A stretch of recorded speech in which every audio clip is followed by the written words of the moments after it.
From Interfaith Alliance, this is the State of Belief, where religion and democracy meet. I'm Interfaith Alliance President Reverend Paul Brandeis Raushenbush in New York City. On Wednesday, student leaders at Baylor University hosted a historic event on campus called All Our Neighbors. That's all A-R-E neighbors. What made it historic is that it included two prominent LGBTQ leaders, including yours truly, who shared about what it means to celebrate all our neighbors in all of our diversity. Kelly Robinson, president of the Human Rights Campaign, and I were open about our sexuality as well as our spouses, our children, and importantly, we also were open about our faith. And that hadn't been done before at Baylor. The All Our Neighbors event included other amazing people, such as Reverend Susie Hayward, an organizer from Minneapolis, as well as Dr. Greg Garrett, a professor at Baylor. But the highlight was the witness of the students from all different backgrounds, everyone sharing our vision for a future in which all our neighbors.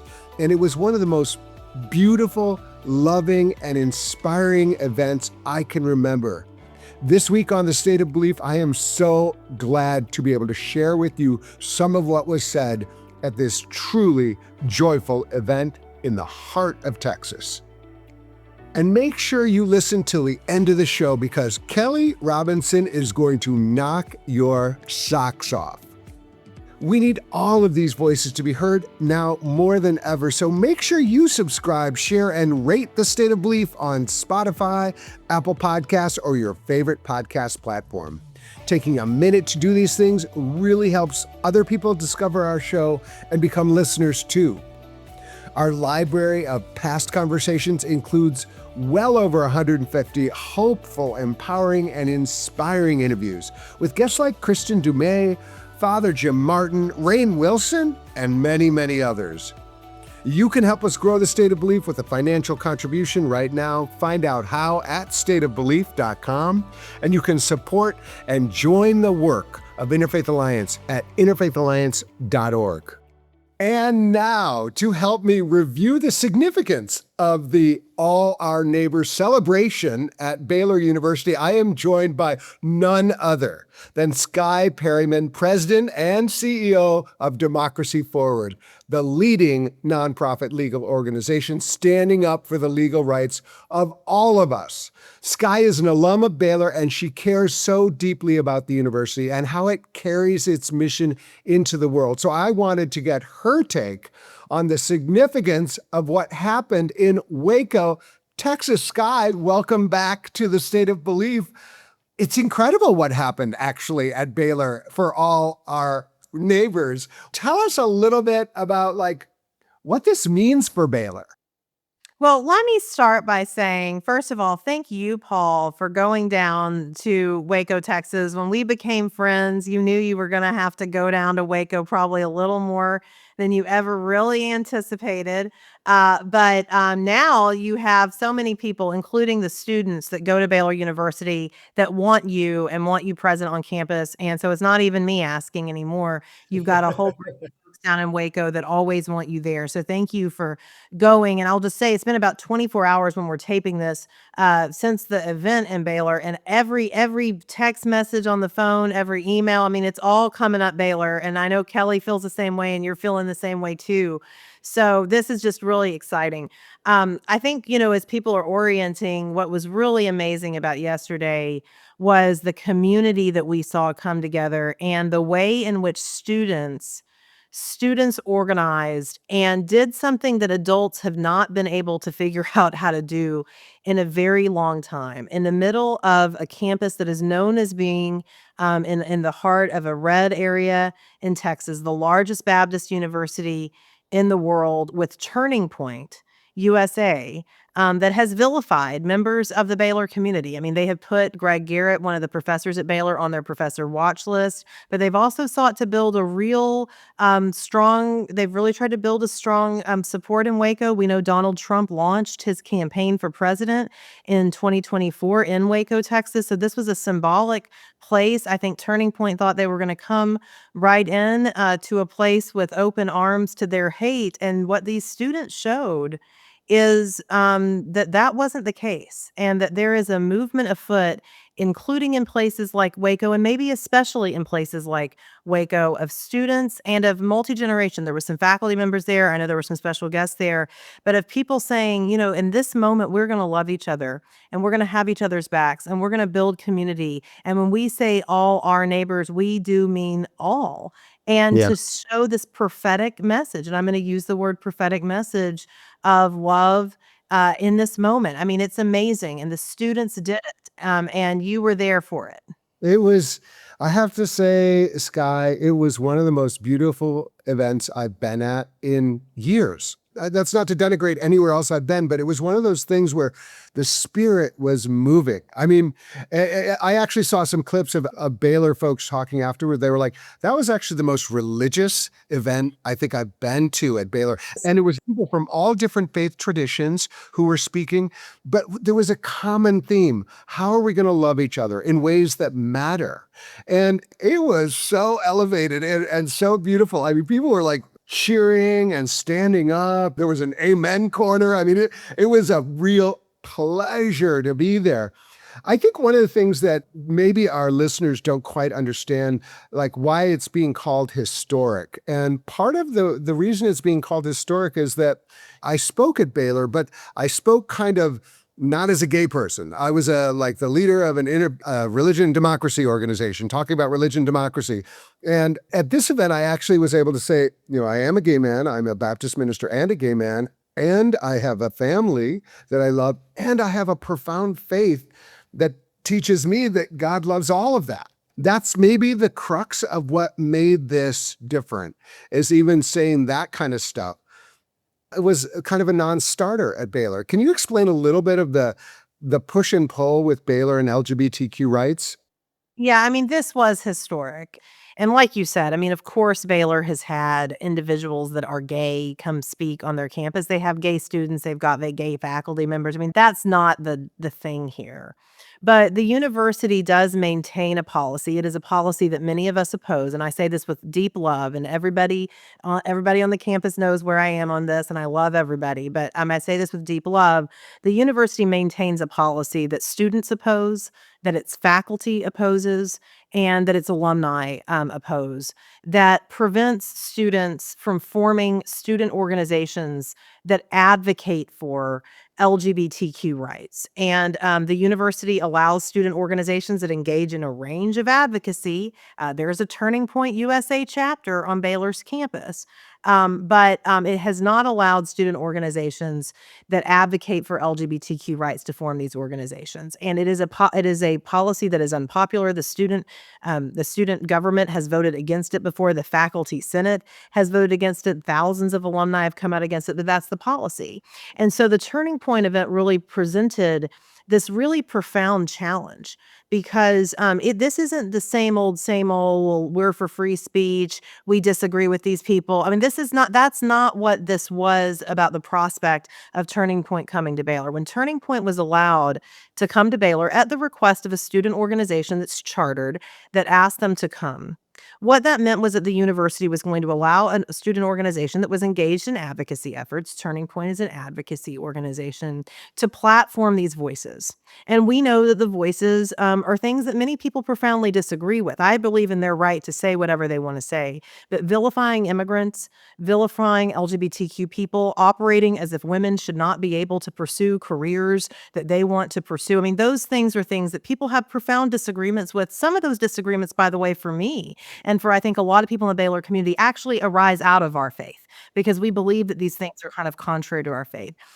So when they came, you're going to platform these voices. Well, all of a sudden, are we really going to value all voices? And many people were concerned. I was one of the people very concerned that Baylor wasn't going to value all voices because they have never let LGBTQ students or organizations have these advocacy events. And so what is amazing is that the students organized, and it was 5 student organizations. It was everyone from Texas Rising to the Baylor NAACP to an organization that's dedicated to the unhoused population in Central Texas, all across the board. They organized and they put in a petition with the university to hold an event called All Our Neighbors. And 2 of the neighbors that they wanted to invite were you, Paul Brandeis Raushenbush, a Baptist minister, the head of the Interfaith Alliance, and an openly gay man, and Kelly Robinson, who I think is quite historic because Kelly, of course, leads the leading LGBTQ rights organization in the country. And so they put that in and asked the university to approve it. And I think it was wonderful that the university did approve it. I think it shows courage because the university does get a lot of pushback from a very vocal minority, but a lot of pushback anytime it does anything to suggest that LGBTQ people are actually people and deserve to be loved. But the university approved it, and this was incredibly historic. And we have heard all day from students, from alumni, from faculty members that they felt seen and affirmed at this event. And of course, there were many other speakers at the event that aren't focused necessarily on LGBTQ rights, but it was profoundly historic. And it Yeah. is a way that you can say that you can approach a moment of profound unfairness. It remains unfair that these students can't form student organizations and do advocacy all they want to do, but to profound unfairness and a challenge when you're having Turning Point come on, to use that to catalyze something Yeah. that puts Yeah. us into a new reality where people are loving each other and showing that love together is so beautiful, and these students accomplished that. And I have to say, like, it was so cool. The students, like, literally were from every religious tradition, every racial background. They were from across the country, and they were all just, and both, like, all of the speakers, including Kelly and myself, we weren't just talking about LGBTQ rights. We were really talking about all our neighbors. And several times, students, faculty, myself, we reference our vision for the future includes the people who are attending that other event over there. If we pull the lens out and say, okay, this happened at Baylor, what does this possibly mean for America? And one of the interesting things that we could say is we came out of our event going, that was amazing. We had such a good time. We love each other. We're so celebratory. We see possibilities for the future for our democracy. We were so jazzed. They came out saying we were robbed. You know what I mean? And so it was rigged. It was always that something was rigged against them. But their Turning Point, they basically claimed failure. Like Well, I was yeah, saying, so let's start there and then we'll go to the high note, okay? But I mean, yes, yes, the thing was a total meltdown. I mean, Turning Point, first of all, had advertised for weeks that they were going to have Donald Trump Jr. come to the campus. He pulls out the day before, and then Ken Paxton, who's a political candidate who is not really allowed under their policies to come to campus, decides he's going to sub in. Now, the students, by the way, did not throw a fit about this. The students that organized the All Your Neighbors event, they didn't, it's like, okay, fine. Are we going to have Senate candidates now? There's a big Senate race going on in Texas. People may know you have one of those yeah, Senate candidates on your podcast sometimes, James Tallarico. yeah, Okay, then I guess we're going to be able to have them to campus. Of course, James Tallarico has a message that's very relevant to the campus, given given that it's a faith-based campus. It basically they had Don Jr. drop out, put a politician in the middle of it, which you're not supposed to do. These are not supposed to be political events. You all students didn't have a politician at your event. They were very intentional about who they invited. The university came out and said, Paxton's coming and we're going to open our campus to all the Senate candidates. So we're going to look forward to that in the fall, I guess. Then in the middle of the day, Turning Point started banning press from completely. their media that are out there reporting this. They started banning press. Then they blamed Baylor and said that Baylor told them they couldn't have press. That's not true. Baylor let All Our Neighbors Against have press. They were very clear. There was a policy. You go to their website, you credential as press. This is not that difficult. Turning Point's supposed to be a very sophisticated operation. Baylor had to issue a statement in the middle of the day yesterday saying that basically what Turning Point was saying was untrue, that they weren't blocking press. And so there was this entire thing, and then by the time that the All Our Neighbors event was wrapping up, the Turning Point event was still going on. Breitbart was out, reporting that Baylor University somehow sabotaged Turning Point. I mean, this is a university that gave Turning Point its biggest venue. I mean, you guys weren't in the biggest venue. You filled your venue, but the biggest venue wasn't available because Turning Point had it. So it's really remarkable, actually, because I think what it shows you, and we saw this in Georgia last week with a Turning Point event that wasn't full. I think that what this shows you is that in this moment, people have got life to live and they are not buying it. I mean, they're not buying these doses of hate. They're not buying this manufactured event. I mean, Turning Point came in, they had, pristine tents, totally from a national organization. I mean, I don't think that the All Our Neighbors team had, big things brought in from national orgs. I mean, they're just trying to organize students. It was a beautiful event, I know. But, and so anyway, I think it really just shows you that people are over this hate, and that in a place like Waco, which is deep in the heart of Texas. It's a red area. It's where Trump launched his campaign. Turning Point says that, they love coming to these types of campuses. Students showed a different way and a different path, and it's Well, really also, remarkable. one of the remarks from one of the speakers was just incredibly misogynistic, and it was very, and what I'm talking Well, and about, and probably why they didn't want press. I mean, it's clear to me they didn't want press to see. They had empty seats. They had to curtain off half the auditorium. The balcony was empty. But it's also, the statements that were being made are just yeah, completely but and indefensible. students actually afterwards, again, Baylor has an amazing like a newspaper outfit or like reporting the laureate, Yeah.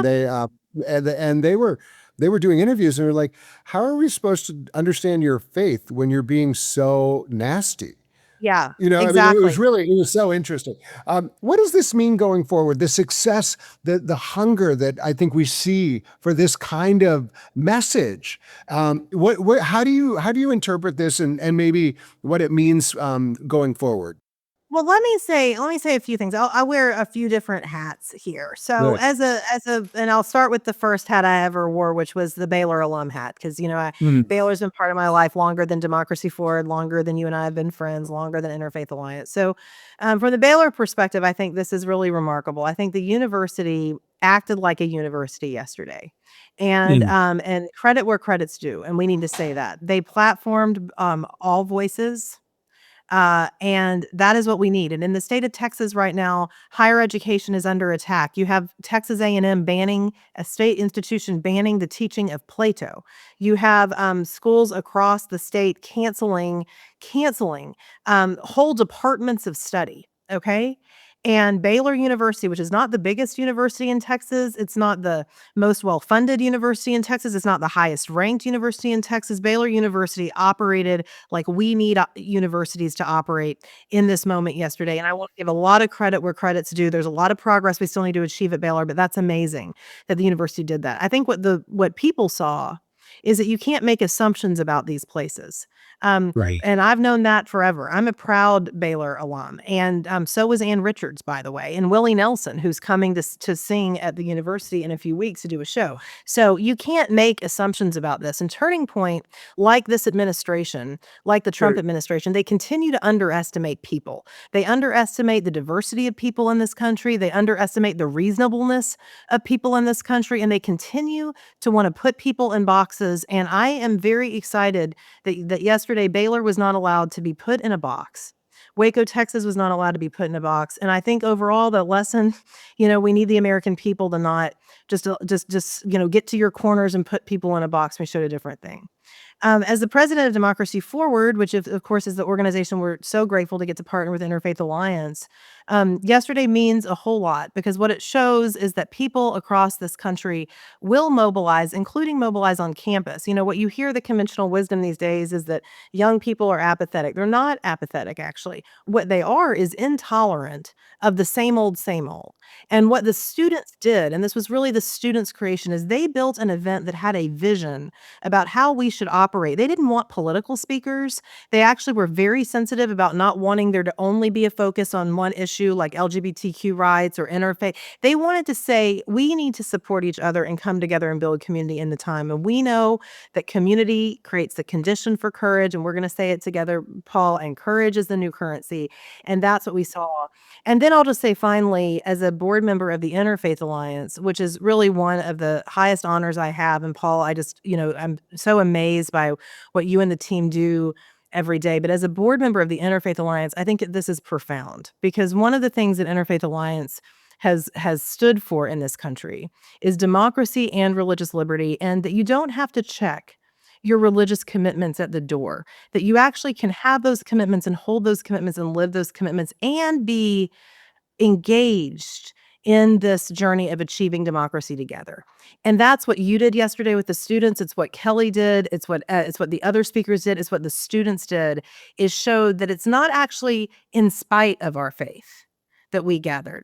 It is because of our faith that we gathered, and we showed a vision that welcomes all. And I think that's profound. And this is the Interfaith Alliance, I think, at its best. And I know the students, many of them have called me just as a board member. I know they are so grateful that Interfaith Alliance took the time to go down to Waco to really be part of this event.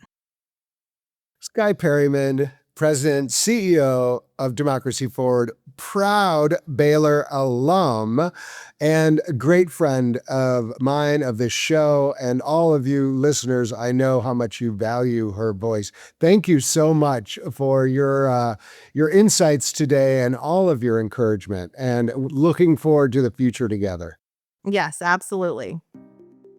Up next, highlights from the All Our Neighbors celebration at Baylor University. You are going to want to keep listening. You can hear full episodes of The State of Belief anytime on our website at stateofbelief.com. You'll also find links to topics we discussed this week, as well as transcripts and more. And you can also tell Alexa, Gemini, or Siri, play the podcast The State of Belief on any enabled device. And make sure you subscribe and share and rate The State of Belief on Spotify, Apple Podcasts, or your favorite podcast platform. You're listening to The State of Belief, where religion and democracy meet.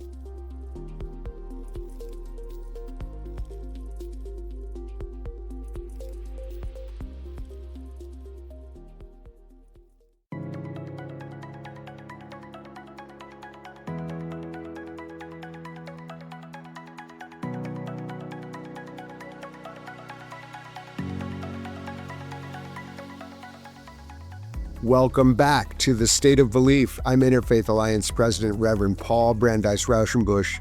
This week, I was in Texas for the All Our Neighbors event at Baylor University. We're going to start with my remarks at the All Our Neighbors celebration, and boy, was it ever. It gives me a great deal of joy to be here together with all of you to proclaim all our neighbors, all our neighbors, and to commit to that vision here at Baylor, in America, and around the world. In addition to my Baylor identity, which I know you know takes prominence, I come to you today as a Baptist minister with 3 decades of doing my best to follow in the way of Jesus.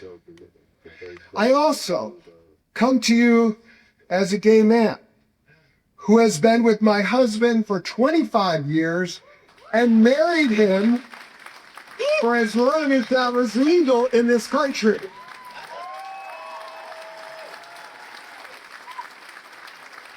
And together, my husband and I are raising 2 wonderful children in a family that is blessed by God. And if saying that constitutes advocacy, then I'm an advocate. I also come to you as an American who still believes in the promise made at our founding that all of us have a right to liberty, life, and the pursuit of happiness. My identities are not in conflict with one another, but are divinely bestowed upon me and my life.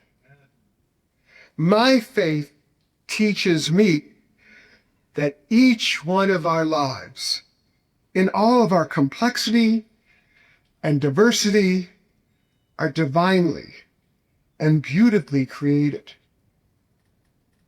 So let's all take a moment with that principle, that each one of us in this room and all across this campus, even at some other event that might be taking place somewhere else, as well as all across this country and the world, each life is beautiful.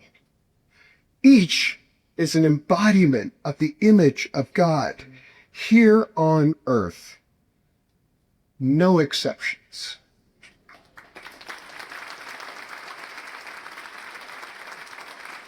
When we see the world with that divine sight, the vision of what we are doing here today at this gathering of all our neighbors becomes crystal clear. Okay, so you all understand now that there's a serious Baptist preacher in me, right? Okay, so I'm putting on that mantle, and I'm going to ask a Bible question of you fine people in this great Baptist university. What does Jesus say we are to do with our neighbor? I'm sorry, one more time? Yes, love them. That is right. And just remind me, does Jesus say, love all your neighbors except the folks over there? No, one more time. Right. You know what? I think the Baptist identity of this school is intact.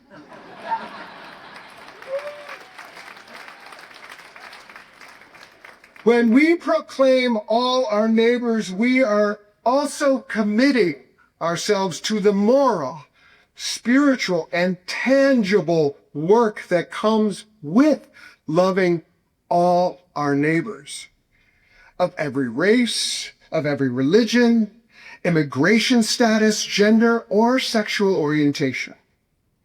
We are choosing to be in community with one another and to be morally and spiritually responsible for and to one another. Yeah. To quote Rabbi Joachim Prince, who spoke in 1963 at the March on Washington, neighbor is not a geographic term. It is a moral concept. As you know, in America today, this is hard and even dangerous work. Politics and faith are weaponized and wielded like a bludgeon against opponents, with vulnerable communities being scapegoated and dehumanized.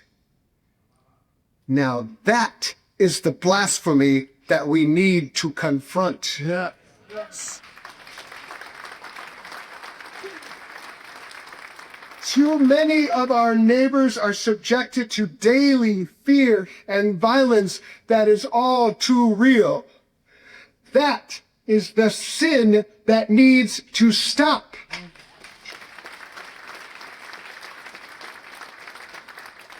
And yet in my work with faith communities all across America, I see more and more people showing up, speaking out, and making the choice to love their neighbor, just as we are doing here today. And my witness to you today is that I believe that we are part of a next great awakening of the American people, a spiritual mobilization by diverse peoples and rooted in love for our neighbor and our democracy. The hallmark of this spiritual awakening is joy. And I want to let you know how much joy and life I am getting from being a community with you today. I am grateful to be part of this community and to be showing up alongside the one and only Kenny Robinson, Reverend Susie Hayward, Dr. Greg Garrett, Chaplain Sarah Barton, and especially the Baylor students, the faculty, the alumni, and the staff who are here today. When I look out at your diverse and beautiful and divine faces, I can see a future in which all are neighbors. Yeah. I want to close with one of my favorite lines from the epic play Angels in America, which ends with these words: "We won't die secret deaths anymore. The world only spins forward. We will be citizens. The time has come. By now, you are fabulous creatures, each and every one, and I bless you. More life. The great work begins. May it be so." Thank you so much. Following me were two students who were just amazing. They were just two of about 10 different students and different student organizations that helped to organize this historic event. And it only happened because of the perseverance and the drive and the intelligence and the heart of these students. So we really kept giving it up for the students. It's important for you to be able to hear just a couple of them. The first one you're going to hear is Tanish Singh, and then you're going to hear Hannah Al-Hayek. It's no secret that we live in truly trying times. We live in a world where every corner feels laced with difficulty, suffering, and discord. Today, it seems superhuman to see anything but danger in one another. However, I believe that it is in times like these that we must take a leap of faith. We must unearth the mire of hatred and see the goodness that we all have within.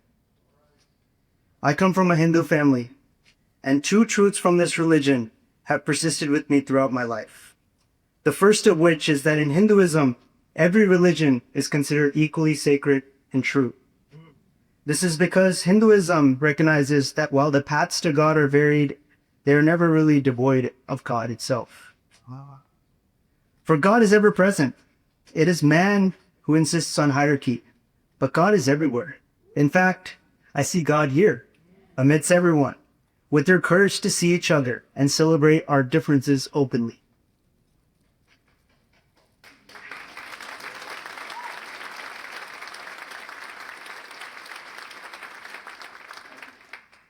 Another truth of Hinduism is that no effort is truly ever lost, as long as it is done earnestly. While it seems hopeless at times, Hinduism reminds us that all efforts infused with love are meaningful, no matter how insignificant they may seem in the moment. So I invite you to rejoice despite these times, for your presence here today indicates the birth of a new world, one where all are neighbors, one where hope, dignity, and a better tomorrow are the realities we can all share. We often accept that to change the world, we need certainty. We need grand revolutions. We need to be fundamentally different than we are now. But what if we just needed to show up? Showing up not with total confidence, nor even with total conviction, but with absolute presence. All right. I believe that this is the power that the elites of our world fear so much. The power to show up. The power to ground ourselves in love, grapple earnestly with today's problems, and see each other as we really are. Not as threats, not as aliens, but as real people. People who failed, people who struggled, but they try nonetheless and are beautiful for it. So tonight, let us see each other and struggle in solidarity towards a world where all are neighbors. Thank you very much.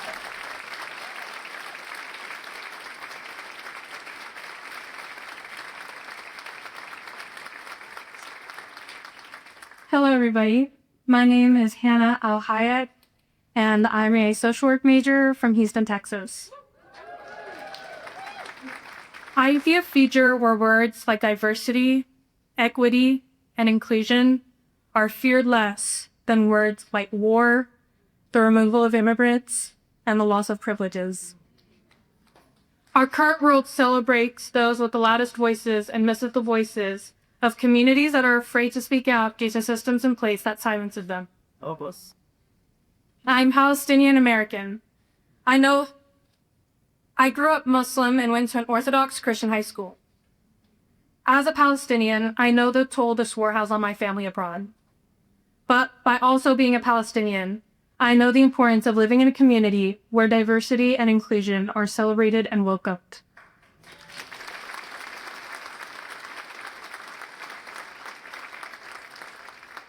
I come from a culture where everyone is family, even though we have different last names, because deep down we know that we are all the same. Because of my Islamic childhood, I was taught the importance of action. One of the most important ways of living the faith is by how you treat those around you.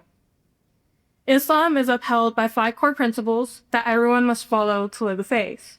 One of these pillars is the act of intermittent fasting during the month of Ramadan. It is the month where Muslims normally withhold from eating from sunrise to sunset, but spend time serving the community through acts of charity. While there are many benefits to fasting in the month, one of the objectives is to help those practicing to understand their place of privilege and understanding of people who do not have the same resources. In the same way that Jesus commands us to love our neighbors without specifying qualifications, Islam practices similar beliefs throughout the year, but particularly during this month. Ramadan emphasizes being in the community through living what marginalized communities experience. And by doing this, we come to the realization that we are all the same. There is an expression in Arabic that says, "Ajar abletad," which translates to choose your neighbor before you're at home. Our culture emphasizes putting the needs of our neighbors before the needs of our very own. When we create a world where our neighbors are centered over politics, religious institutions, money, fear, media, or social trends, the inclusion of people across all genders, religious backgrounds, different abilities, the LGBTQ community, all races, and people from all backgrounds becomes a lot less scary and life becomes worth celebrating. Thank you.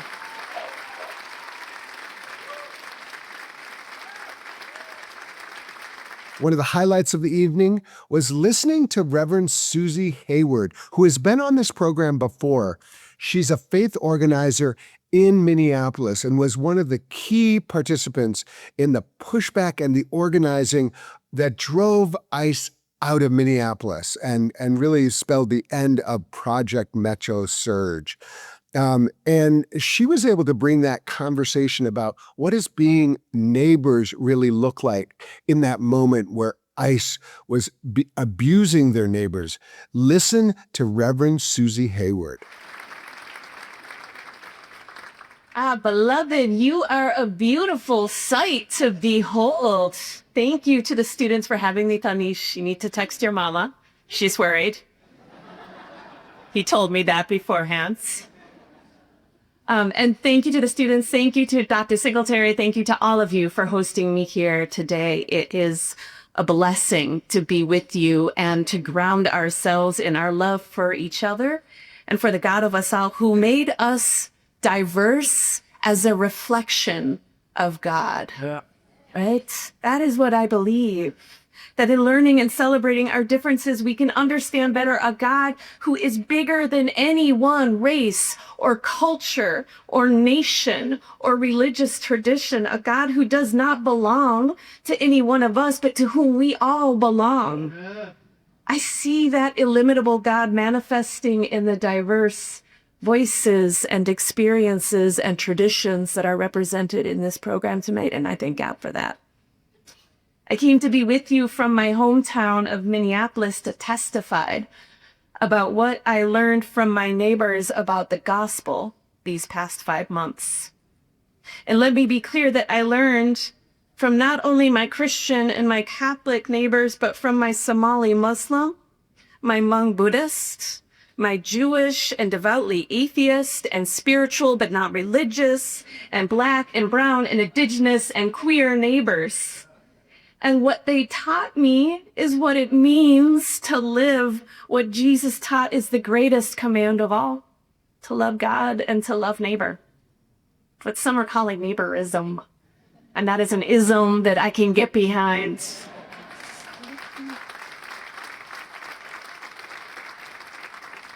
The federal assault in Minneapolis, known as Operation Metro Surge, called us Christians in Minnesota to confront what that command really demands of us. The kind of discipleship that Jesus is calling us to. It sounds simple and nice. You can cross-stitch that on a pillow, am I right?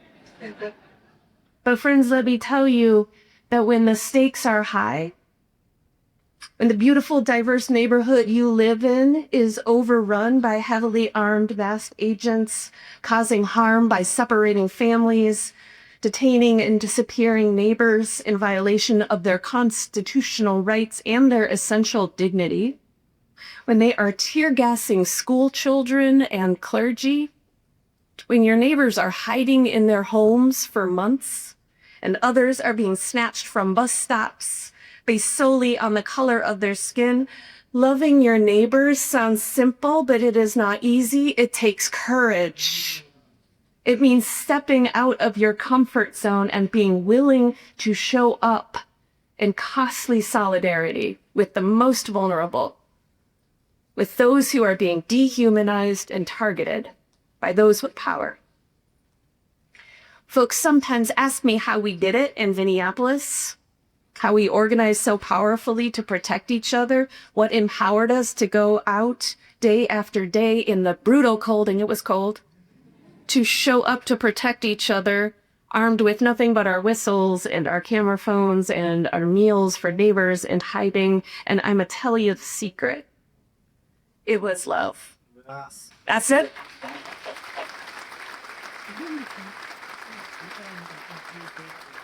We were and we are deeply in love with each other in Minnesota, with the Dakota and the Anishinaabe people indigenous to our gorgeous Northland who keep the drum beating and lead us in protecting our precious waterways, with the Scandinavian and German Lutherans who immigrated with their lefse and their lutefisk, beware the lutefisk, and who brought with them the ethic of neighborliness that created the infrastructure to welcome and support so many refugee populations who came to Minnesota seeking safety. The African Americans who helped shape our incredible Minneapolis sound, without whom we would not have Prince. Thank y'all for Prince. And for singing resistance. The Somali and Tibetan and Hmong who came in recent decades and blessed us with their cultural and religious traditions, their amazing food, all of which has become woven into our city and into our state. And in more recent years, the Ecuadorians and the Guatemalans, over time, the identity of what it is to be Minnesotan expanded to include it all and to hold it all with pride, because we know that it reflects our great, illimitable, diverse God. And that diversity helps us understand that God even better. And that love for one another that we have is what motivated us and empowered us. And in the end, it's what drove us to affirm the good news that the forces of hate and violence are mighty, but they are not almighty. Love is. And love will always win. So that's it. Now you know the secret ingredient. And more good news, y'all are out ready living it out. I am here as a witness to that. Blessings on your commitment and love of neighbors, which means loving everyone. Blessings on your practice of neighborliness, and may it transform you and all of us. Thank you.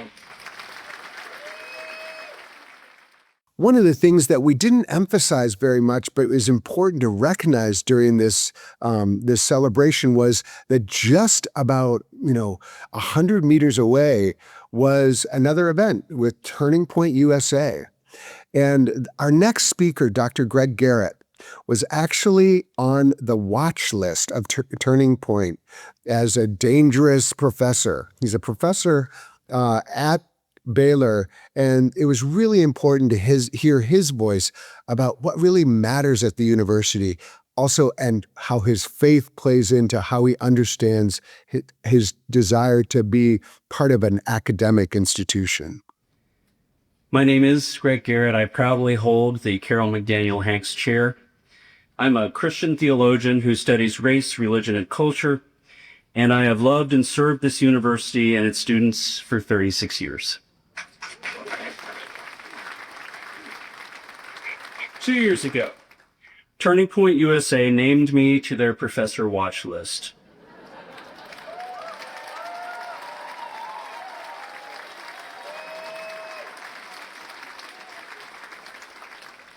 Proclaiming me a dangerous radical here to indoctrinate students, which tells me that there are two things they don't understand.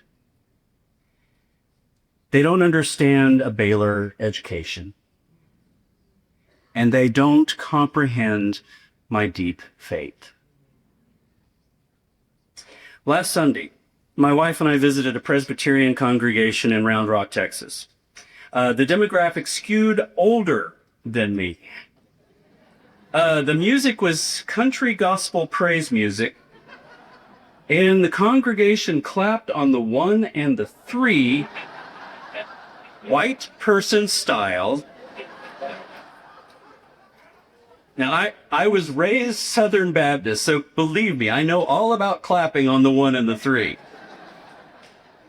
But 20-some years ago, I was rescued by a historically Black Episcopal church in East Austin. A church that welcomed everyone, that taught me that true faith must always be accompanied by justice, and that taught me that Jesus prefers if we clap on the 2.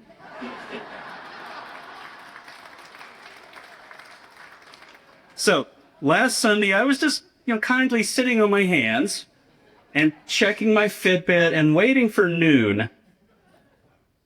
And then, these elderly white Presbyterians began talking about their community's history of service and outreach to their neighbors, about planting and watering seeds so God could grow love and justice. And music be damned, I knew that I had found my people. And when the preacher dived into the book of Joshua, she tapped into some spiritual questions that I've been thinking about for a while now in our present environment.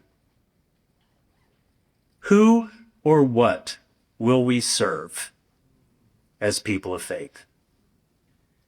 What false idols do we raise up? And in my own faith tradition, what does Jesus require of us, besides clapping on the 2? Well, beloved, Jesus wants us to love. Jesus wants us to love God and our neighbors. He says so explicitly. This is all the law and the prophets. Yeah.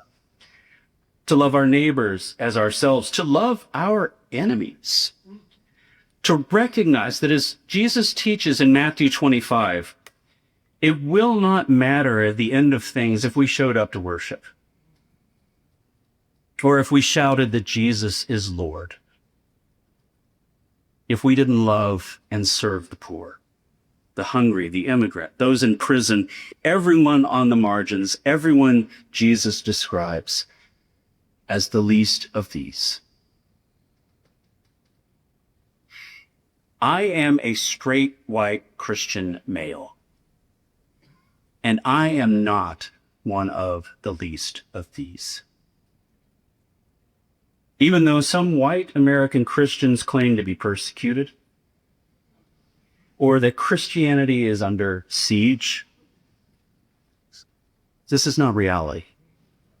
It is assumed victimhood, and it is an affront to the actual teachings of our faith. Yeah.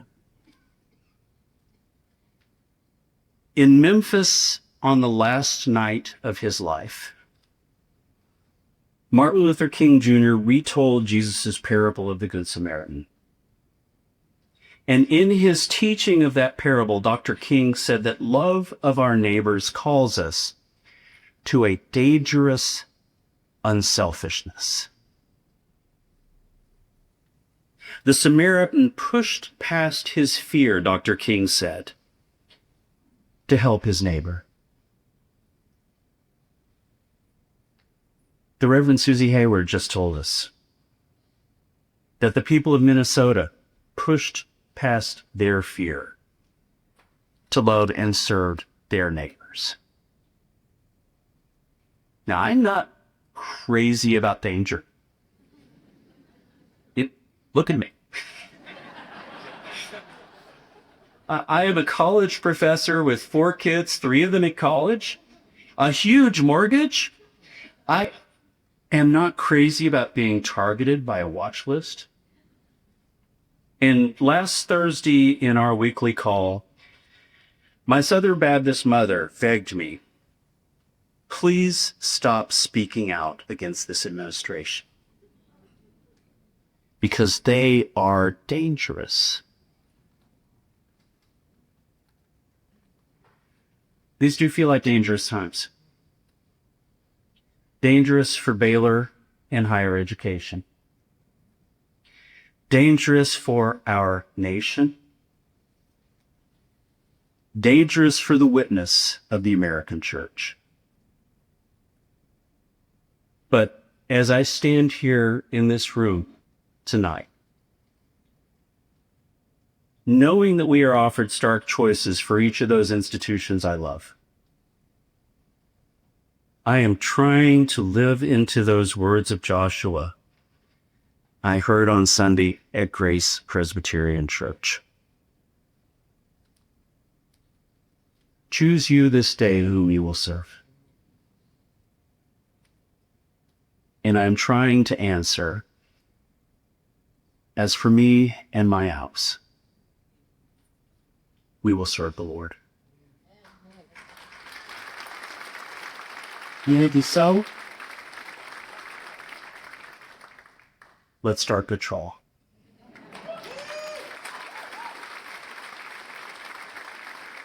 The next speaker that you are going to hear is one of the most powerful, inspiring individuals I've ever met, and that is Kelly Robinson from the Human Rights Campaign, who comes fully and brings us along with her to church. This is a big deal. Nothing like this has happened in the nearly 200 years that Baylor University has been here. So I gotta start by just saying this one more time. This is powerful and profound. When I say it, I need you to hear me. We are here. We are on this campus. We are in this moment, and we are together. And we all know that this didn't just happen by accident. This moment that we're sitting in exists because people spoke up, because students organized, because the community decided that if harmful ideas were going to have a platform, that by God, the truth would have one too. That's why we're here. And this, to me, this whole event, this idea that all of us are neighbors, this is what democracy is all about. Democracy isn't something that happens on the first Tuesday in November, okay? Democracy happens every day when we show up for one another. When we demand that each of us has humanity and dignity and civil rights, that's what's happening right here. And I need y'all to know, I just flew in from Washington, D.C., This week, I've been in Los Angeles and California and Virginia, and I think I made a little pit stop in Ohio too. And all over the country, people are talking about you. The girls are talking. They are talking about your fight and your courage and your relentlessness in showing up for one another. This is profound. You are making change that so many other people only talk about or dream about.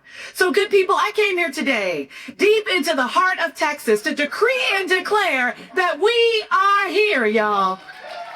We are here. We are fighting for freedom without exception, my friends. We are fighting for democracy without exception. We are fighting for our joy. Somebody say joy. Without exception. All right, y'all, look. I have to tell you, I grew up in the church. Somebody said, I could tell. But as a queer person of faith, it is even more profound to be here with all of y'all. I will say, growing up in the church, I learned everything that I could ever want to know about community building, about advocacy. I learned it all when I was sitting up in those pews. Now, growing up, we were Catholic, but not quite the type of Catholic that you might be thinking. My mama, she used to describe us as Black Catholics. Now, I don't know if that's an official denomination. Quite frankly, I don't care. But what she meant is that we were the double clapping, the falling out in the aisle. If you didn't burn 500 calories and your wig didn't shift, you hadn't praised hard enough type of Catholics. That's who we were. And when I was growing up, they used to always say the church isn't a place that you go, it's something that you have. And as I've been sitting in the back, listening to our singers, hearing the testimony of folks from this podium, I can tell you, we are having church up in here today, aren't we? We are having church up in here. We're coming together across our values and our identities to declare what the future will be if and when we work together. And the reason I always start here is because my faith is foundational to my work and who I am. Now, there's two things about my faith I have to share. One, you probably already know. I grew up in a shouting culture, all right? I believe in energy and excitement and noise. We are a part of something that we believe in. Do you believe in that too? Okay. All right. I want to hear you on today. The second reason I share that is because faith, this idea of a civic faith, of manifesting something together that we've never seen, felt, or experienced before is critical right now. We have to have a faith that together we can bring forward a world that we all deserve. We have to have a faith that all of us are made in God's image and there's no asterisks on the all. We have to have a faith, an unshakable faith, an unbreakable faith in the power of our people. That's what I believe in, and that's what brings me here today. You know, Scripture tells us that the truth will set you free. Those 6 words have powered movements across generations. They powered women who spoke openly about their bodies and their health care when it was considered shameful.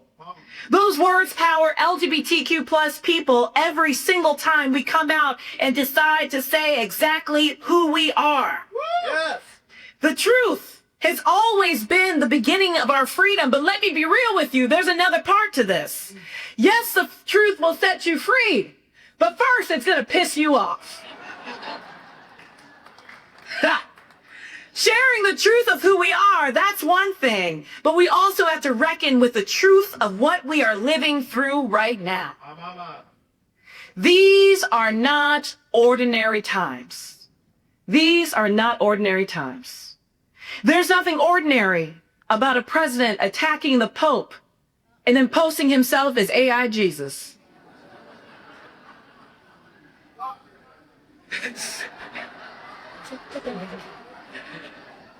Ain't nothing ordinary about it. There's nothing ordinary about so-called leaders playing battleship with democracy, treating our troops like pawns and our livelihoods like collateral damage. There's nothing ordinary about politicians threatening our trans community just to gain political points. There's nothing ordinary about books being banned, about history being erased, about voices being silenced. And there is absolutely nothing ordinary about ICE murdering United States citizens and giving the person in charge a platform on this campus. Nothing ordinary about it. Nothing ordinary about it. King Good should still be alive. Alex Cruddy should still be alive. Keith Porter Jr., Dr. Linda Davis, Ruben Ray Martinez, and the countless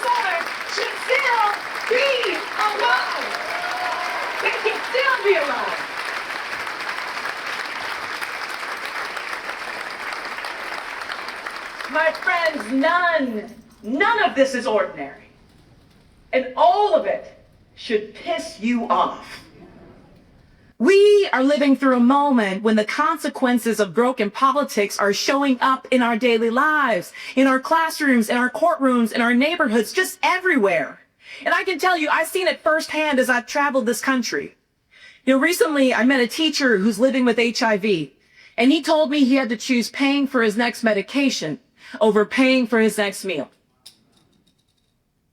I met a veteran who served this country for 17 years with honor, only to be denied the dignity of retiring in her uniform simply because she's trans. I met a movement elder, an 80-year-old survivor of the Stonewall uprisings.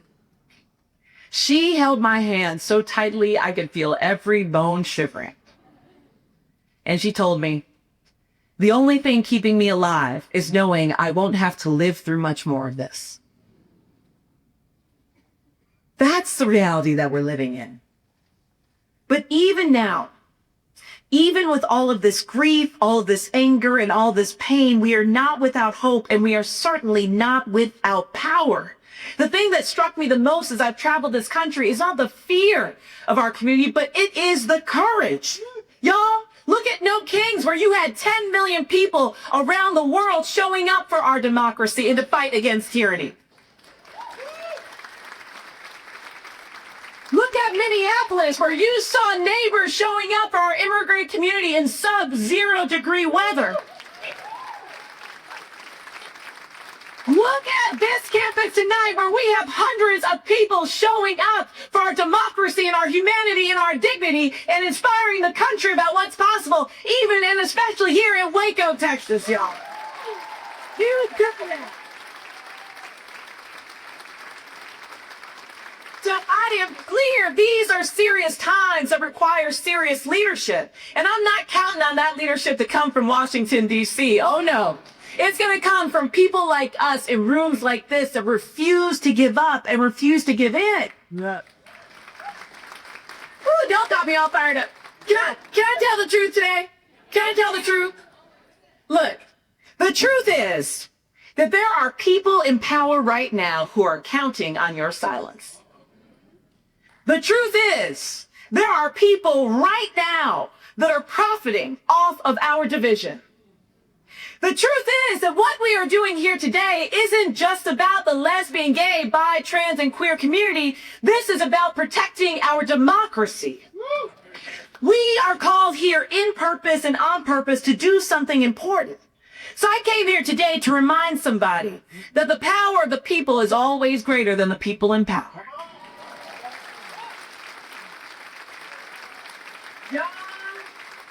I came here today to remind somebody that just by being here, by being alive with breath in your lungs, with a voice in your throat, you are the living legacy of our ancestors who refused to be silent and refused to give up when their rights were under attack. We right here, we are the descendants of the ones who survived the AIDS crisis and the Middle Passage. We are the dreams manifested from Selma to Seneca Falls. We are the living legacy of Stonewall. And I will be damned if democracy dies on our watch. It ain't gonna happen.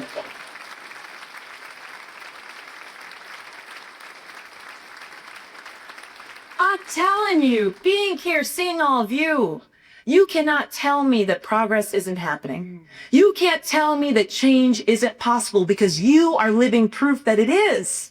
And right now, in times like this, it's so important that we hold on to each other and that we hold on to our faith. Yes, a faith in a higher power, but also a faith in the God that lives within each of us.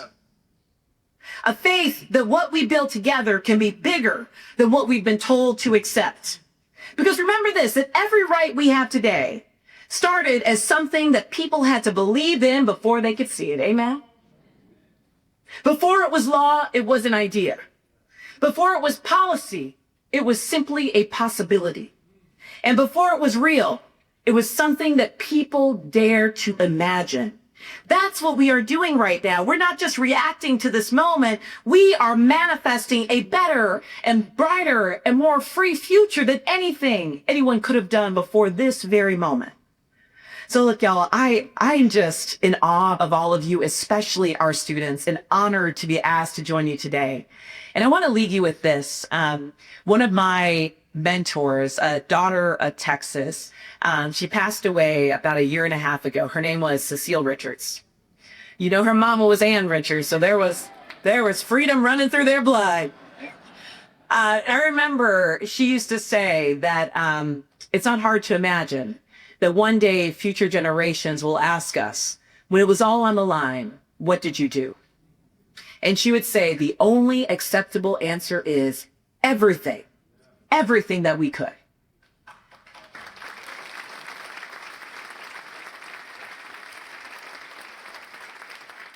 And we know I'm here today. I've got 2 little kids at home. And actually my daughter, she turned 1 year old today. Yeah. And let me tell you, that little girl, she's all cheeks and thighs, just like her mama. Oh man. But you know, her and her big brother, they are, me and my wife's, our entire world.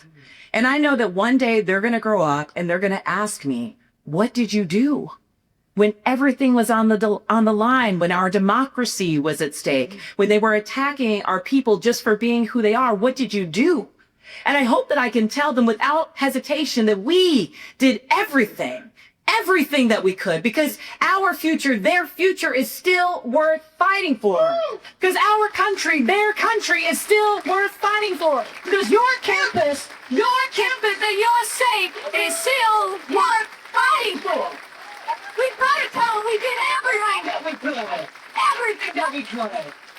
And I know in my heart, and I believe that one day we will get to freedom. One day we will feel what it means to be truly embraced in equality. One day we will be more familiar with joy than we are with grief. One day my kids will feel just as safe surrounded by the American flag as they do when they're surrounded by pride flags. One day and one day soon, I pray that my children won't just dream of the promise of freedom, but they will have it. Yeah. But all of that comes down to today. It all comes down to today. What are we willing to do? So I'm asking you, is anybody ready to choose hope? Come on.